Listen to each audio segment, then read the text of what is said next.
Sebelum melanjutkan, jangan lupa subscribe dulu. Terima kasih. Bab 154, Salam. Itu dia, orang terkuat di daftar naga bumi, monster sungguhan. Di samping Jian Menger, berdiri seorang pria tampan dengan aura yang agak halus. Pria yang anggun itu adalah Ling Feng, jenius teratas dari Sekte Pedang Tianyuan. Saat ini, Ling Feng tampak berwibawa, menatap pemuda iblis di panggung di depannya. Monster. Apakah dia lebih kuat darimu, kakak senior? Jian Menger tidak dapat menahan diri untuk bertanya. Adik junior, kau terlalu meremehkanku. Aku tahu kemampuanku sendiri. Meskipun aku berada di peringkat ke-41 dalam daftar naga bumi, aku tidak ada apa-apanya dibandingkan dengan Sue Yun. Aku bahkan tidak tahu apakah aku bisa menahan satu gerakan darinya, kata Ling Feng serius. Ling Feng, jangan terlalu rendah hati. Sue Yun memang kuat, tetapi kekuatanmu tidak buruk.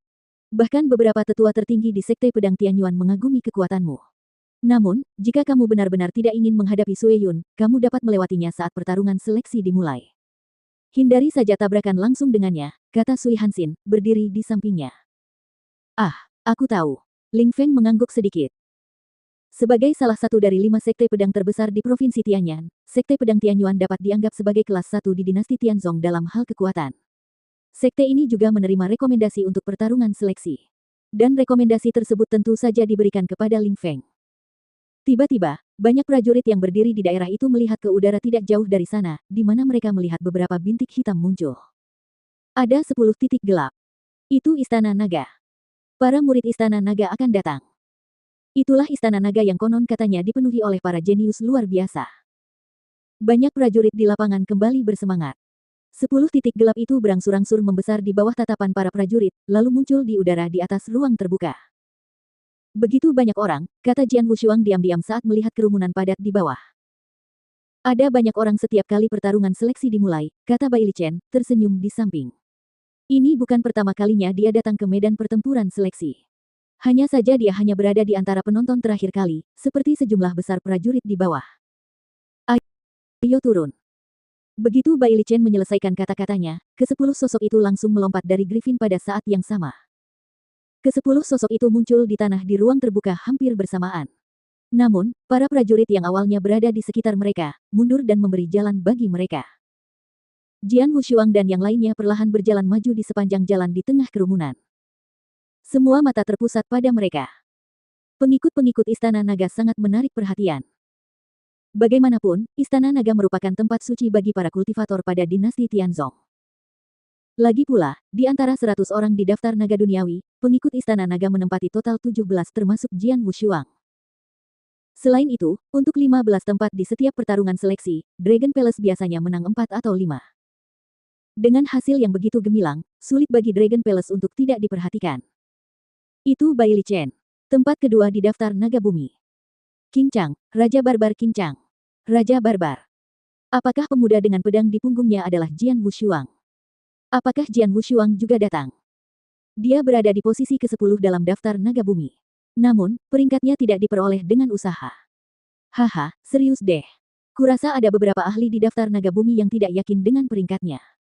Lihat saja, setelah pertarungan seleksi dimulai nanti, akan ada banyak orang yang mengincarnya. Bukankah dia malang? Saya sangat setuju. Banyak prajurit berbisik-bisik, dan sebagian besar dari mereka membicarakan Jian Wushuang. Begitulah yang terjadi. Para ahli di daftar naga bumi diberi peringkat berdasarkan hasil pertempuran yang meyakinkan. Namun, hasil pertempuran Jian Wushuang dipertanyakan oleh banyak orang. Mereka mengira dia tidak memenuhi syarat untuk masuk dalam 10 besar. Oleh karena itu, dia secara alami lebih terlihat. Tak seorang pun menyadari bahwa di panggung tinggi di tengah ruang terbuka, pemuda jahat berambut panjang, Sue Yun, juga melirik orang-orang dari Istana Naga, dengan tatapan matanya yang akhirnya tetap tertuju pada Jian Wushuang. Jian Wushuang, target dari Komando Pembunuh Scarlet. Dia membuat menara bulu darah kita gagal 2 kali dalam pembunuhan. Dan karena dialah menara bulu darah kita menderita kerugian besar. Dia tidak terlihat begitu kuat. Sue Yun bergumam, namun tiba-tiba dia sedikit memiringkan mulutnya, memperlihatkan sedikit senyuman aneh. Guru secara pribadi telah memerintahkan saya untuk membunuhnya dalam pertarungan seleksi ini tanpa gagal. Karena kita akan bertemu cepat atau lambat, saya akan menyapanya terlebih dahulu. Memikirkan hal ini, Sue Yun segera berubah menjadi awan kabut dan langsung melayang. Jian Wushuang, orang-orang di sekitarmu membicarakanmu. Mereka semua mengatakan kamu tidak pantas berada di peringkat ke-10 dalam daftar naga bumi, Bai Li Chen mencibir. Mendengar ini, Jian Wushuang juga menyeringai dan tidak bisa menahan diri untuk menyentuh hidungnya. Namun, pada saat itu, seberkas cahaya tiba-tiba melintas di mata Jian Wushuang. Dia langsung mengangkat kepalanya, menyaksikan bayangan melayang ke arahnya tanpa suara. Semburan niat membunuh yang luar biasa telah terkunci erat padanya. Banyak orang yang ingin membunuh Jian Wushuang semasa hidupnya, tetapi ini adalah pertama kalinya dia terkunci pada niat membunuh yang begitu besar dan mencengangkan. Menara bulu darah. Jian Wushuang sedikit memiringkan mulutnya, dan dengan cepat melangkah keluar. Pedang pembunuh 3 kali langsung terhunus. Cuh!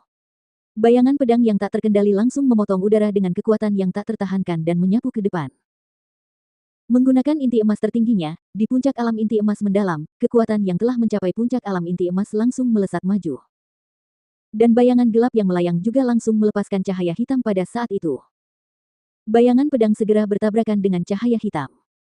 Tiba-tiba, bang! Bumi dan langit berubah warna. Raungan mengerikan langsung meledak di area tersebut, seperti sambaran petir yang datang entah dari mana. Karena sejumlah besar prajurit di sekitar belum bereaksi, mereka menyaksikan ruang tempat bayangan pedang bertabrakan dengan cahaya hitam secara langsung. Dua kekuatan mengerikan membentuk angin kencang, yang seperti badai yang merusak. Angin itu segera menyapu dengan kekuatan yang luar biasa. Gemuruh gelombang. Seluruh area bergetar hebat. Tempat di mana Jian Wushuang dan Sue Yun bertabrakan adalah yang pertama mengalami ledakan, dengan debu dan kerikil beterbangan saat badai penghancur meluas. Seketika itu juga kekuatan badai penghancur meningkat. Namun, ketika badai penghancur meluas, bencana pun terjadi. Menurutmu, apakah Jian Wushuang bisa mendapat tempat kali ini? Kedua prajurit di alam inti emas berdiri di samping dan berbicara dengan santai. Mereka adalah yang paling dekat dengan titik tabrakan. Tiba-tiba terdengar suara gemuruh yang dahsyat, diikuti ledakan badai penghancur. Apa? Kedua prajurit di alam inti emas itu langsung terlempar sebelum mereka sempat bereaksi.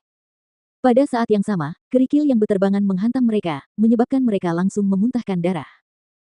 Adapun para prajurit lainnya, mereka juga mengubah ekspresi wajah mereka pada saat itu. Oh, tidak. Ya Tuhan.